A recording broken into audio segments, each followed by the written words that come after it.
Hello students, welcome to smart Pathshala. চলে এসেছি আজকে আবার একটি নতুন ভিডিও নিয়ে।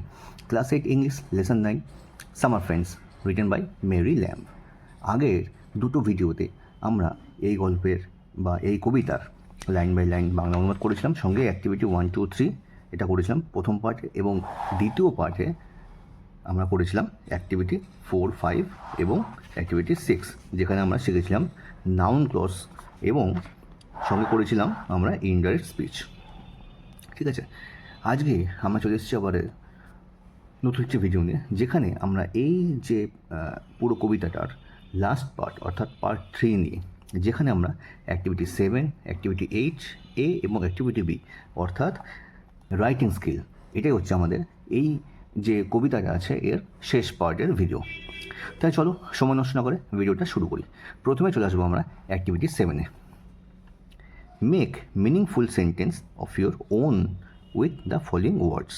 মানে এই যে 4টে ওয়ার্ডস দিয়ে দিয়েছে, এই ওয়ার্ড দিয়ে আমাদেরকে মেক সেন্টেন্স করতে হবে। একদম ইজি কাজ, খুব সহজেই করা যাবে। তাই চলো প্রথমে দেখে নিই আগে এতে কী আছে। এতে আছে গেস্ট। গেস্ট মানে হচ্ছে অতিথি। তাহলে অতিথি দিয়ে আমাদের একটা মেক সেন্টেন্স করতে হবে, এটা সেন্টেন্স তৈরি করতে হবে। তাই চলো দেখে নিই এটা কী হবে। দেখো চলো আমরা চলে এসেছি অ্যাক্টিভিটি 7-এ। এটা কী আছে না, গেস্ট মানে অতিথি। কী সেন্টেন্স লিখেছি দেখো, we welcome our guest with a warm smile. মানে আমরা আমাদের যে অতিথি আছে তাদেরকে মানে আমন্ত্রণ করলাম একটা উষ্ণ হাসি দিয়ে, ঠিক আছে, উষ্ণ মুখ দিয়ে। তাহলে এটা হচ্ছে আমাদের এর উত্তরটা, যে মেক সেন্টেন্স আমরা করেছি। এবার দেখি বিতে কী বলছে। দেখো বিতে কী আছে। বিতে আছে জুয়েরি। জুয়েরি কথা অর্থ হচ্ছে তোমার হচ্ছে অন্ধকারচ্ছন্ন বা খারাপ সময়। তাহলে চলো আমরা এইটা নিয়ে একটা মেক সেন্টেন্স করে ফেলি। দেখো বিয়ের উত্তরটা কী হবে, কী লিখেছি আমি, দেখো সেন্টেন্সটা। The rainy afternoon felt dark and dreary. মানে এই যে বৃষ্টিঘন যে দুপুরটা, এটা কী অনুভব হচ্ছে না, অন্ধকার এবং খারাপ লাগছে আর কি। ঠিক আছে, তাহলে এটা হচ্ছে জুয়েলারি দিয়ে আমাদের মেক সেন্টেন্স। এবার দেখবো আমরা, চলো সিতে কী আছে। চলে এসেছি আমরা বইতে আবার। দেখো সিতে কী আছে, ন্যারো। ন্যারো কথা হচ্ছে সংকীর্ণ।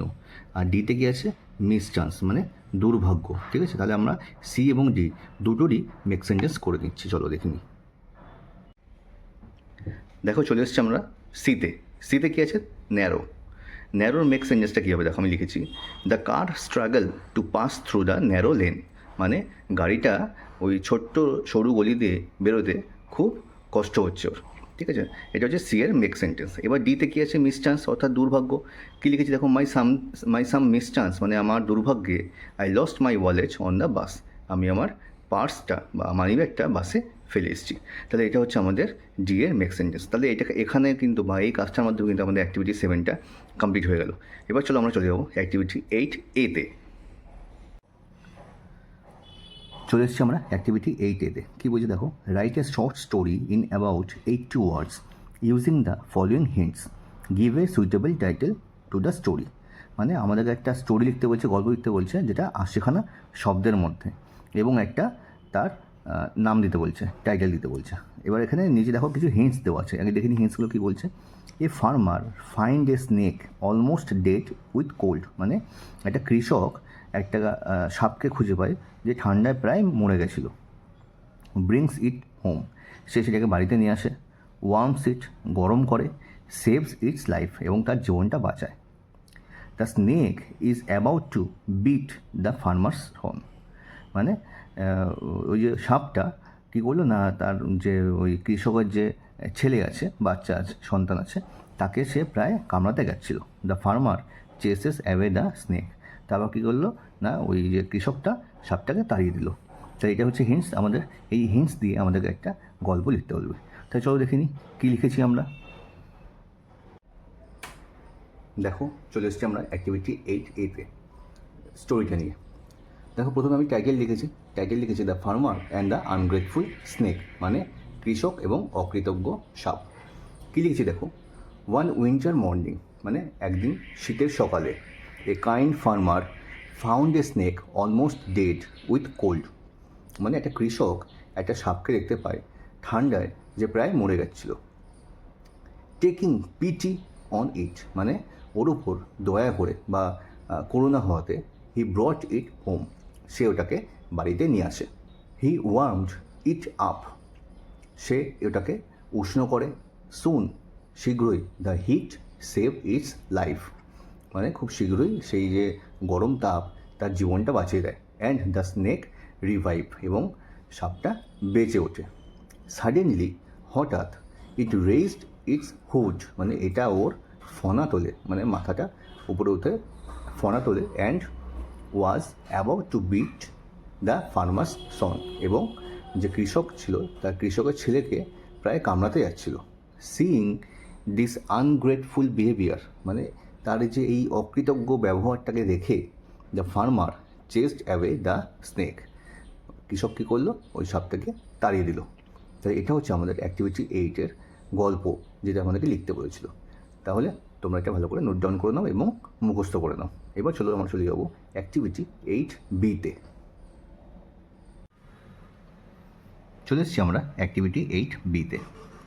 Suppose you have a bird that talk and plays with you, মানে মনে করো তোমার কাছে একটা পাখি আছে যেটা কথা বলে এবং তোমার সাথে খেলা করে। Write a paragraph in about 80 words, একটা প্যারাগ্রাফ লেখো যেটা 80টা শব্দের মাধ্যমে। On how you spend a day with the bird during your summer vacation, তুমি গরমের ছুটিতে একদিন তার সাথে কীভাবে কাটিয়েছো সেই সম্পর্কে একটা প্যারাগ্রাফ লেখো। তাই চলো আমরা চলে যাই, প্যারাগ্রাফটা কীভাবে লিখবো দেখে নিই। চলে এসেছি আমরা অ্যাক্টিভিটি 8B-তে, অর্থাৎ প্যারাগ্রাফ নিয়ে। কী লিখেছি দেখো। আই হ্যাভ এ প্যারট, মানে আমার একটা তোতা পাখি আছে। আই নেম হার বুলবুলি, আমি তাকে বুলবুলি বলে ডাকি। She talks and plays with me, সে আমার সাথে কথা বলে এবং খেলা করে। ডিউরিং মাই সামার ভ্যাকেশনস, মানে আমার গরমের ছুটির সময়, I spend a magical day with her, আমি মানে খুব সুন্দর রোমাঞ্চকর বা জাদুকর একটা দিন তার সাথে কাটিয়েছি।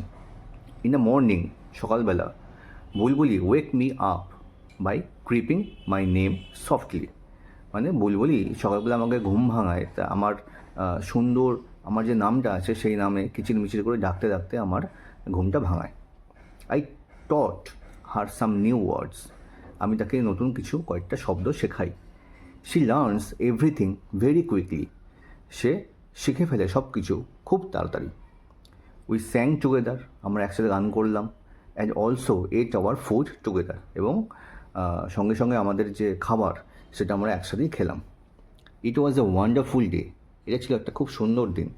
ফিল্ড উইথ ফান, যেটা পুরো ভরা ছিল আর কি আনন্দে। জয় অ্যান্ড এন্ডলেস টকিং, ঠিক আছে, মানে খুশিতে এবং সীমাহীন বা কথার যেন শেষ নেই এরকম সীমাহীন কথাতে। তাহলে এটা হচ্ছে আমাদের অ্যাক্টিভিটি 8-এর বা অ্যাক্টিভিটি 8B-এর যে প্যারাগ্রাফ, যেটা আমাদেরকে লিখতে বলা হয়েছিল সেটা। তা তোমরা এটা ভালো করে নোট ডাউন করে নাও এবং অবশ্যই কিন্তু ভালো করে বুঝে নিয়ে মুখস্থ করে নাও। এবার চলো আমরা চলে যাই বইতে। তাহলে কিন্তু আমাদের অ্যাক্টিভিটি 8B-টাও কিন্তু হয়ে গেল। তাহলে এই কাজটার মাধ্যমে কিন্তু আমরা এই যে পুরো যে সামার ফ্রেন্ডস যে কবিতাটা আছে এটা কিন্তু আমরা পুরোপুরি কমপ্লিট করে ফেললাম। নেক্সট ভিডিওতে কিন্তু আমরা আমাদের এই lesson 10 the tales of childhood এটা আমরা করব। তাহলে আজকের ভিডিওটা এখানে শেষ করছি। যদি তোমাদের ভিডিওটা ভালো লেগে থাকে, যদি তোমরা মনে করো যে এখান থেকে তোমরা কিছু শিখতে পারছো, তাহলে অবশ্যই কিন্তু আমার চ্যানেলটিকে সাবস্ক্রাইব করো, ভিডিওটাকে লাইক করো এবং শেয়ার করে বন্ধুদের মাধ্যমে।